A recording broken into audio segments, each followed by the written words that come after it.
মার্কিন ডিপোজিট বা দেশটির সরকারের কোনো চাপের মুখে বাংলাদেশে গণঅভ্যুত্থানে ঘটেনি, বরং দেশের জনগণের তীব্র অভ্যুত্থানের মুখেই সাবেক সরকারের পতন হয়েছে। রাজধানীর বারিধারায় কসমস ফাউন্ডেশন এক অনুষ্ঠানে কথা বলেন সাবেক মার্কিন কূটনৈতিক জন ড্যানিলোভিচ। বাংলাদেশে গণতন্ত্র ফিরিয়ে আনার কাজে মার্কিন সংগঠন রাইট টু ফ্রিডম কাজ করবে বলে জানান আরেক মার্কিন কূটনৈতিক ও সাবেক মার্কিন রাষ্ট্রদূত উইলিয়াম বি মাইলাম। আরও জানাচ্ছেন Nadia Sharmin. So what you've got, David, is a situation in which বাংলাদেশে 1990 সালের রাজনৈতিক পরিবর্তনের গুরুত্বপূর্ণ সময়টিতে ঢাকায় মার্কিন রাষ্ট্রদূত ছিলেন উইলিয়াম বি মাইলাম। এরপর পাকিস্তান ও ওয়াশিংটন ঘুরে 2001 সালে অবসর নেয়ার পরও দায়িত্ব পান যুদ্ধবিধ্বস্ত আফগানিস্তান ও লিবিয়ায়। 1985 সাল থেকে বাংলাদেশের সাথে সম্পর্ক শুরু হলেও মাইলাম এদেশের রাজনীতিতে বেশি আলোচনায় আসেন।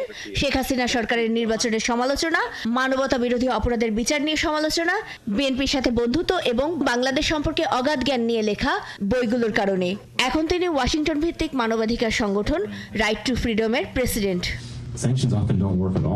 আর 2007-08 সেনা সমর্থিত সরকারের সময় এদেশে মার্কিন দূতাবাসের ডেপুটি চিফ অফ মিশন হিসেবে ছিলেন জন ড্যানিলোভিচ। বর্তমানে রাইট টু ফ্রিডম এবং দক্ষিণ এশিয়া প্রেক্ষিত ম্যাগাজিনের সাথে যুক্ত দুজনেই।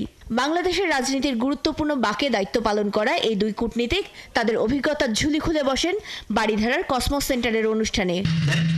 feeling stayed with me, and it still is with me, of the thrill of seeing what happened those days in 1990 right here in Dhaka. And again, that was an opportunity, and there were great hopes that there would be reforms. And to its credit, the then caretaker government advanced an ambitious reform agenda and made significant progress toward the goal.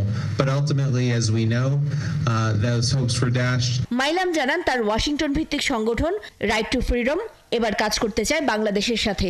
All of a sudden, Bangladesh doesn't need us anymore, it would appear. But in fact, I think it does. And that's why we're here. We're here to find out not what happened.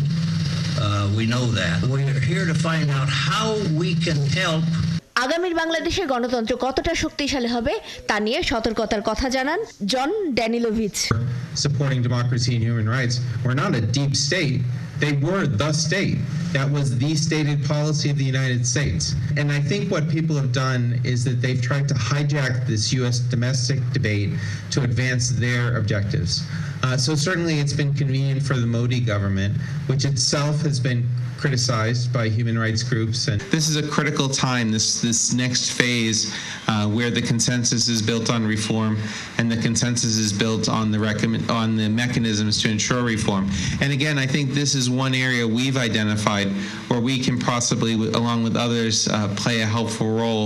গণতন্ত্রের পথে বাংলাদেশের আরেক দফা অগ্রযাত্রার প্রত্যাশার কথা জানান আয়োজকরা। নাদিয়া শারমিন, 71, ঢাকা।